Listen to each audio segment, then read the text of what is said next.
So it was a new model for us. It was kind of a test in working with people, you know, and all the different personalities and Did so it work? forth. Yes, it did. It worked. It worked. It's still there, and it's what I went over there in 1961. So what is So I that? guess you didn't 40 start years. as a principal. Where did you go after you went to school first to work on your Okay, master's? my first teaching assignment was in an annex of Cardinal Hayes up in the Bronx. My father went to Holy Cardinal Hayes. Family. Okay, I don't think he went to this annex. Your father, you said. Yeah, He went to Cardinal Hayes, the Mhm. main building. I don't know. Your Not even father- there anymore, is it? Cardinal Hayes. Oh, yes, No, the Cardinal I think Hayes so. is there, yes, right. This annex that I'm referring to is not there anymore.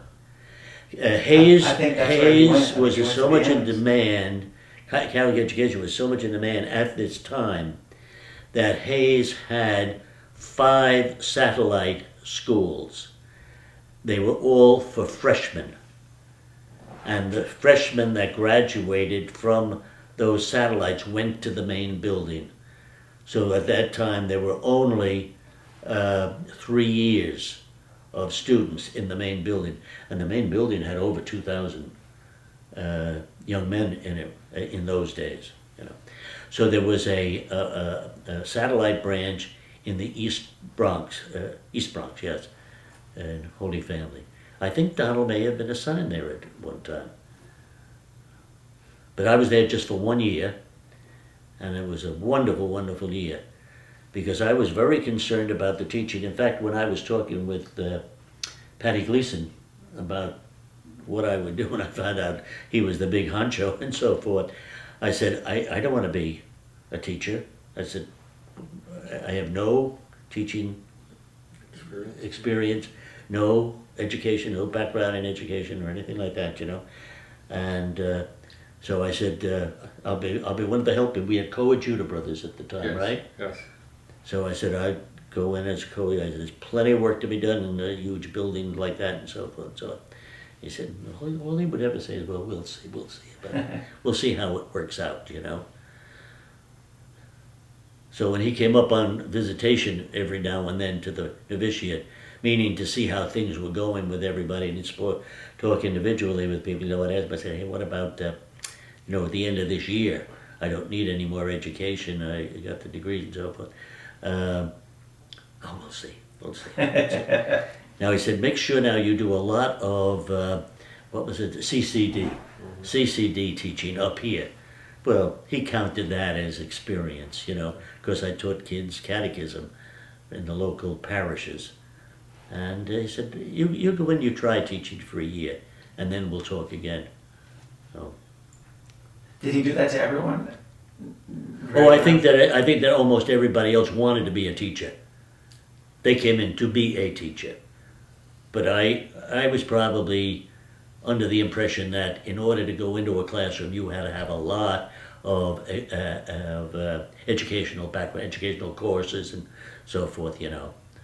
And I didn't have those. As it turned out, did you need that, or is that something that you worried about unnecessarily? It was unnecessary. I didn't have to worry about it. But I didn't know that at the time, and I think I did all right as a teacher. Although I didn't have much experience. I only taught for 11 years.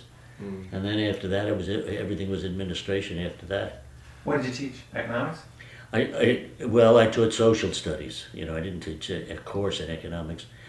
Social studies. Well, I got to take that back.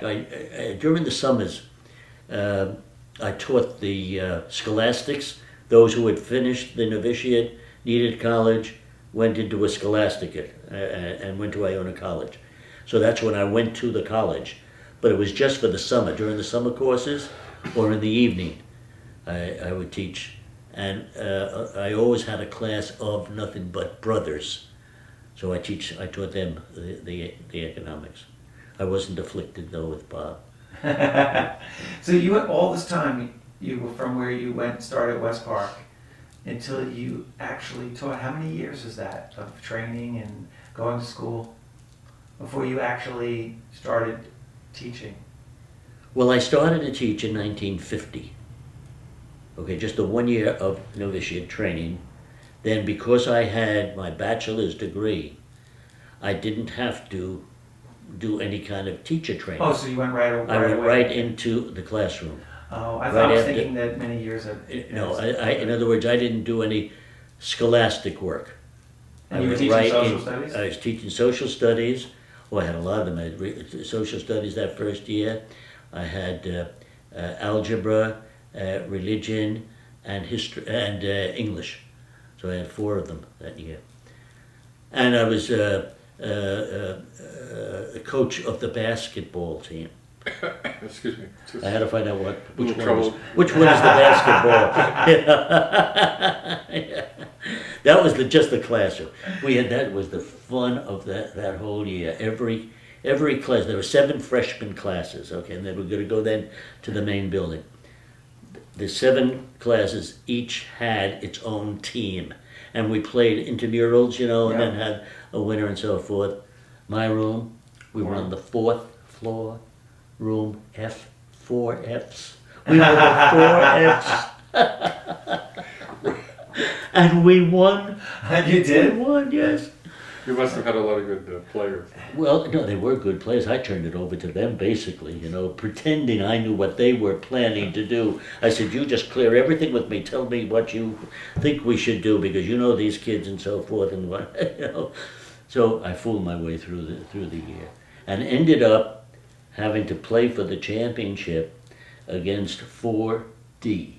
Homeroom teacher, Matt Sable. Oh, Do you remember yes, Matt I Sable? do. I remember him very well. Matt yeah. Sable was a brother who probably was about 6'4", 250 pounds, had been in the brothers for about 10 years. And here I'm coming along with my little kid, knowing nothing, not A from a bull's foot about this stuff, Beat him. Now, in the Army, 4F, it just means reject? Or does it have a special meaning besides? Oh yeah, when you were being classified at the physical, if you didn't pass the physical, you were 4F and you were rejected. But then And your team was the 4Fs. we were the 4Fs. Right, yeah. That was a wonderful year. So what were you asking me then, what happened after that? So we're just trying to figure out chronologically where Okay. we are with, you start teaching social studies. You're teaching that to brothers? No, this is high school. Yeah, no, I'm in high Freshman. school, freshman high school. Oh, from Cardinal Hayes. From Right, Cardinal okay, Hayes in right, this right. annex. Then, I think you asked me... whether I year had was that? This was from 1950 to 51. School year 50-51. Because my father might have been in one of those annexes because he said the building wasn't there anymore.